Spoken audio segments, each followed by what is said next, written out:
অবস্থায় ফিরে আসে। আমার মানবিক একটা আবেদন রইবে আপনাদের কাছে, এটা আপনারা সবাই যদি এ ব্যাপারে সোচ্চার হন, অবশ্যই অনেক অল্প সময়ের মধ্যে আমি তাদেরকে ফিরে পাবো। আমি মানসিকভাবে ভালো নেই, আমি শারীরিকভাবেও ভালো নেই। আমি আপনাদের সাথে সুসংগতভাবে সঠিকভাবে প্রত্যেকটা ওয়ার্ড আমি আপনাদের সামনে এক্সপ্লেন করতে পারতেছি না, আমার ফিলিংসগুলো আমি তুলে ধরতে পারতেছি না। আমি জাস্ট শুধু ওনার সন্ধান চাচ্ছি। আপনারা এ ব্যাপারে আমাকে সার্বিক সহযোগিতা করবেন। আপনারা আমার পক্ষ থেকে মাননীয় প্রধানমন্ত্রীর নিকটে মেসেজটা পৌঁছে দিবেন। আমি জানি উনি চাইলেই পারবেন, উনি চাইলেই অনেক অল্প সময়ের মধ্যে পারবেন আমাদের কাছে আদনান সাহেবকে ফিরিয়ে দিতে। আমি একইভাবে একই সময়ে আমারই মতো একজন ভিকটিম তার নিকটে তার শরণাপন্ন হয়ে, আমাদের এই মমতাময়ী মায়ের নিকটে শরণাপন্ন হয়ে সে তার বিচার সুচারুরূপে অল্প সময়ের মধ্যে পেয়েছে। আমি এখানে কোনো বিচার কামনা করতেছি না। যদি আবু তাহের মোহাম্মদ আদনান আমার হাজব্যান্ড সত্যিকার অর্থেই কোনো রকমে অপরাধীর সাথে যুক্ত থাকে, রাষ্ট্রীয় আইনে তার বিচার করবেন। আমি সেখানে কিছুই বলবো না, আমার সেখানে কোনো রকম বলারও থাকবে না। কিন্তু আমি শুধুমাত্র তার সন্ধানটুকু চাচ্ছি আপনাদের কাছে। অ্যাটলিস্ট সে কোথায় আছে, কেমন আছে, কিভাবে আছে, সেই জিনিসটা একটু আমি জানতে চাচ্ছি। আরেকটা মেসেজ আমি আমার জায়গা থেকে আপনাদেরকে দিতে চাচ্ছি, সেটা হচ্ছে যদি আপনারা তাকে আমার কাছে ফিরিয়ে দিতে না পারেন, আমাকে তার পর্যন্ত নিয়ে যান, আমাকে তার সাথে নিয়ে যান। সে কোনো দলের সাথে যুক্ত না, সে না আওয়ামী লীগ, সে না বিএনপি, সে না কওমি, সে না আহলে হাদিস, তার কোনো দল, তার কোনো মত, সে কারোর সাথে, সে একেবারে নিরীহ একটা মানুষ, সাধারণ একটা মানুষ, যার জন্য আপনারা লক্ষ্য করবেন যে একমাত্র আমি ব্যতীত এবং সাধারণ কিছু যুব সমাজ ব্যতীত তার ব্যাপারে কথা বলার জন্য কেউ নেই, তার পক্ষেও কেউ নেই। এটা একটা প্রমাণ বহন করে যে সে কোনো দল এবং মতের সাথে নেই। আমি তার জন্য আপনাদের কাছে মানবিক আবেদন করতেছি। সে নিরীহ মানুষ, হয়তো কোনো মিসআন্ডারস্ট্যান্ডিং হতে পারে তার ব্যাপারে, হয়তো ভুল হতে পারে, সে একেবারেই নিরীহ একটা মানুষ। তাকে হয় আমার কাছে ফিরিয়ে দিন, হয় তাকে আমার কাছে ফিরিয়ে দিন, নয় আমাকে তার পর্যন্ত পৌঁছে দিন, নয় আমাকে তার পর্যন্ত পৌঁছে দিন। তার ব্যাপারে কথা বলারও কেউ থাকবে না, তার ব্যাপারে আপনাদের সামনে ফেস হওয়ারও কেউ থাকবে না। আমাকে তার পর্যন্ত অ্যাটলিস্ট পৌঁছে দিন। আমি আপনাদেরকে না মামুলাতগুলো আদায় করতে পারতেছি না, আমার নামাজের কোনো অর্থের ঠিক আছে না, আমার কোনো কিছু ঠিক আছে। আমি এই জীবনটা চাচ্ছি না এরকম। আমার দিন শেষে আমার রবের সামনে দাঁড়াতে হবে। দিন শেষে আমাকে আমার রবের সামনে দাঁড়িয়ে ইন্ডিভিজুয়ালি আমার জবাবদিহিতা আমাকেই করতে হবে। আমি এই লাইফটা আর বেয়ার করতে পারতেছি না। আমি আর কোনোভাবেই আমি এটা নিতে পারতেছি না। আমি ফিজিক্যালি প্রচণ্ড রকম উইক হয়ে গেছি। আমি হাত জোর করে বলবো আপনাদের কাছে, আমার এই নিউজটা আপনারা মাননীয় প্রধানমন্ত্রী পর্যন্ত পৌঁছে দিন। আমি হাত জোর করে বলবো আপনারা প্রধানমন্ত্রীর কাছে আবার এই নিউজটা পৌঁছে দিন। উনি যেন অতি সত্বর অনেক অল্প সময়ের মধ্যে ওনাকে আমাদের কাছে ফিরিয়ে দেন। উনি একেবারেই নিরীহ সাধারণ একটা মানুষ, ঠিক আমি যেমন, ঠিক উনি যেমন, ঠিক আমি যেমন, আমরা প্রত্যেকেই নিরীহ মানুষ। আমি কিছুই জানি না, আমি এই অঙ্গনের মানুষও না, আমি আবারও বলি আমি এই অঙ্গনের মানুষও না। তাই আমার কথায় যদি কোনো ত্রুটি বিচ্যুতি থাকে, কোনো ভুলভ্রান্তি আপনাদের দৃষ্টিগোচর হয়, আমি আপনাদের কাছে ক্ষমা প্রার্থী। আমি মানসিকভাবেও ভালো নেই, আমি শারীরিকভাবেও ভালো নেই। আমার পক্ষ থেকে আমি আপনাদের বোন, আমি ওনাকে অনেক ভালোবাসি, আমি আপনাদের বোন। জাস্ট আমি ওনাকে ফিরে পেতে চাই। আমি আপনাদের বোন, আপনারা সবাই আমাকে একটু হেল্প করবেন। আমি আপনাদের বোন। আমি আর এর বেশি কিছু আপনাদেরকে আমি বলতে পারতেছি না। আমি আর পারতেছি না। আমি জাস্ট কিছু পারতেছি না। আমি আর কিছু পারতেছি না। আমার পক্ষ থেকে প্রধানমন্ত্রী পর্যন্ত লেটার দেওয়া হয়েছে। আমি ডিবি কার্যালয়ে গিয়েছি, আমি র্যাব সদর দপ্তর গিয়েছি, পুলিশ হেডকোয়ার্টার গিয়েছি এবং প্রত্যেকের কাছে আমার পক্ষ থেকে একটা লেটার পৌঁছে দেওয়া হয়েছে। আমি আসার আগে র্যাব হেডকোয়ার্টার থেকে র্যাবের ডিজি স্যারের সাথে দেখা করে এসেছি। উনি আমাকে আশ্বস্ত করেছেন যে আমাদের কাছে নেই, অ্যাটলিস্ট আমাদের কাছে থাকলে আমি আপনাকে ইনফর্ম করতে পারতাম, আমাদের কাছে নেই। আমি তার সার্বিক সহযোগিতা কামনা করে এসেছি যে আপনি আমাকে সাহায্য করেন। তিনি আমাকে আশ্বস্ত করছেন, তিনি তার নাম্বারগুলো রেখেছেন, তিনি বলেছেন যে আমরা দেখতেছি, যদি কোনো খোঁজ খবর পাই আমরা জানাবো। আমাকে প্রশ্ন করেছেন, আপনি কি মনে করেন যে সে আমাদের প্রশাসনের কাস্টাডিতে আছে? আমি বলেছি না, আমি এমন মনে করে আপনাদের কাছে আপনাদের শরণাপন্ন হইনি, বরং আমি আপনাদের কাছে আপনারা পারবেন, আপনাদের সে শক্তি আছে সেই আশা নিয়ে আমি আপনাদের শরণাপন্ন হয়েছি। আপনারা চাইলে অনেক অল্প সময়ের মধ্যে সম্ভব, আপনারা চাইলে অনেক অল্প সময়ের মধ্যে সম্ভব।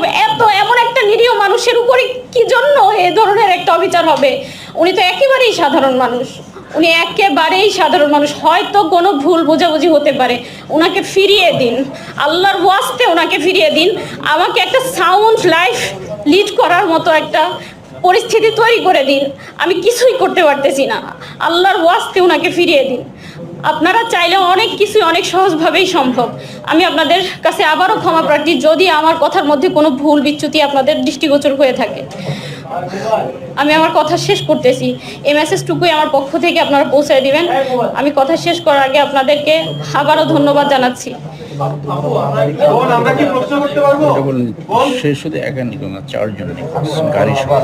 আচ্ছা, আপনারা অবশ্য অবগত আছেন যে আবু মোহাম্মদ আদনানের সাথে আরো 3 জন একসাথে নিখোঁজ হয়েছে। আমি তাদের ফ্যামিলির সাথে যোগাযোগ করতে চেষ্টা করেছি। আসলে রংপুরের এরা ফ্যামিলিগতভাবে মানুষগুলো এমন যে তাদের মানে হয়তো বা আমি জানি না, তারা খুবই নিরীহ অথবা হয়তো বুঝতেছে না। আমি তাদের সাথে যোগাযোগ করেছি, আসার জন্য বলেছি যে আমরা ব্রিফিং আয়োজন করেছি কনফারেন্সের, কিন্তু তারপরে তাদের রেসপন্সটা ছিল এমন যে হ্যাঁ আপু আপনি করতেছেন, আপনি করতে থাকেন, আমরা আসতে পারলাম না, এই ধরনের। তো দুঃখিত যে আমি তাদেরকে আপনাদের সামনে উপস্থিত করতে পারিনি। তিনটা মানুষ, আমি 4জন মানুষ কার সহ, এটা অবশ্যই কোনো প্রাইভেট কোনো সংস্থার কাজ হতে পারে না, জাস্ট এটুকুই আমার ধারণা। এটা কোনো প্রাইভেটভাবে তাকে গুম করা হয়েছে, এটা হতেই পারে না। প্রশাসন চাইলেই অনেক অল্প সময়ের মধ্যেই এটা একেবারে সম্পূর্ণরূপে উদ্ঘাটন করতে পারে, একদম চুলচেরা, মানে আর কিছুই বাকি থাকবে না এখানে। প্রশাসন যদি এখানে হস্তক্ষেপ করে অল্প সময়ের মধ্যেই এই বিষয়টাই সুরাহা করা সম্ভব।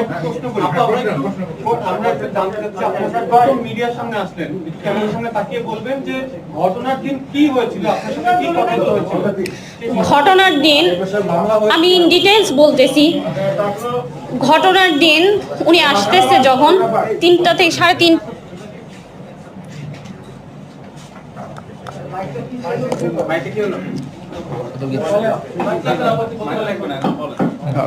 উনি 3:30টায় কি 3টা কি 3:30 আনুমানিক, আমি এক্সাক্ট টাইমটা বলতে পারছি না, তখন উনি বের হয়, রওনা করে তার বগুড়া একটা প্রোগ্রামের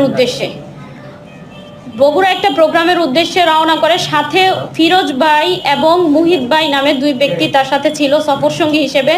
আর যার কার তার নাম হচ্ছে আমির, সে নিজেই ড্রাইভ করতেছিল।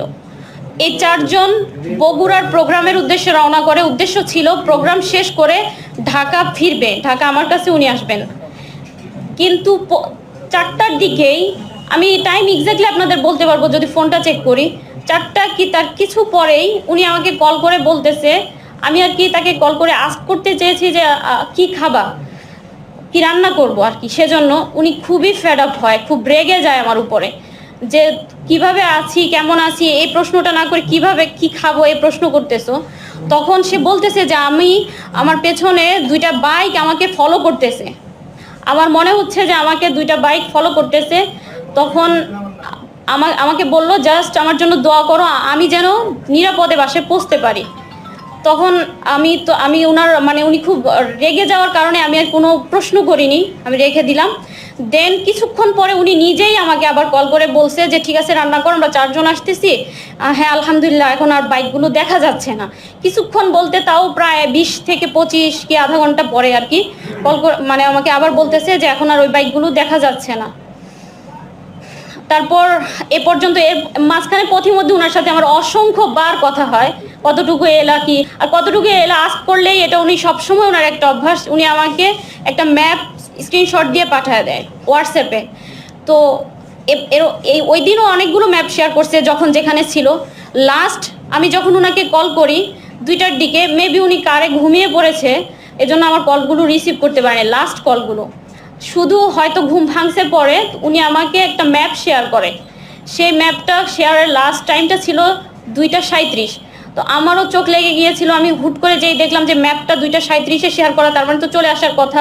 ওখানে শো করতেছিল ডেস্টিনেশন 18 মিনিট, মানে 18 মিনিটের মধ্যে উনি মিরপুর ইন করবে এরকম। তো আমার যখন চোখ খুলে আমি দেখতেছি প্রায় 2:45, তাহলে তো তাড়াতাড়ি চলে আসবে, আমি খাবারগুলো রেডি করব।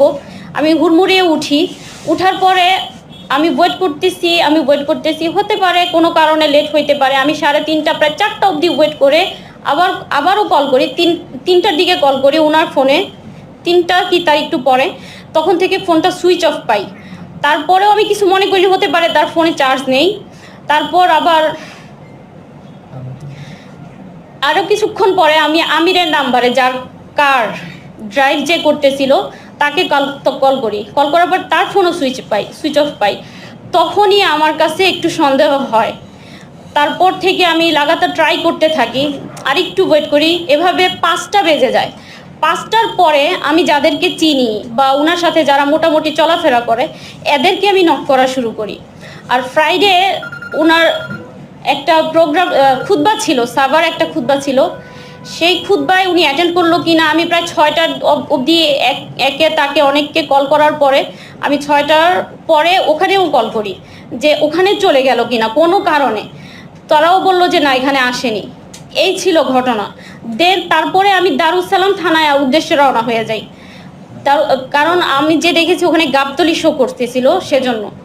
আমি দারুসালাম থানায় যাওয়ার পরে তারা আমাকে বলে যে আপনার সব ডিটেলসগুলো নিল, আদনান সাহেবের সব নাম্বার সব কিছু নিল, নেওয়ার পরে বলতেছে যে আমরা লোকেশন জেনে দেন আমরা একটা আপনাকে জানাবো কিছু একটা। তারপর আমি জানতে চাইলাম অ্যাটলিস্ট উনি কোথায় আছে, এটা এই ইনফরমেশনটা আমি কোথায় পাবো। তখন তারা আমাকে বলল যে আপনি এক কাজ করেন, ডিবির ওখানে যান, র্যাবের কার্যালয়ে যোগাযোগ করেন, তাদের পর্যন্ত গিয়ে আপনি জানার ট্রাই করেন যে আসলে উনি কোথায় আছেন। আমি গেলাম।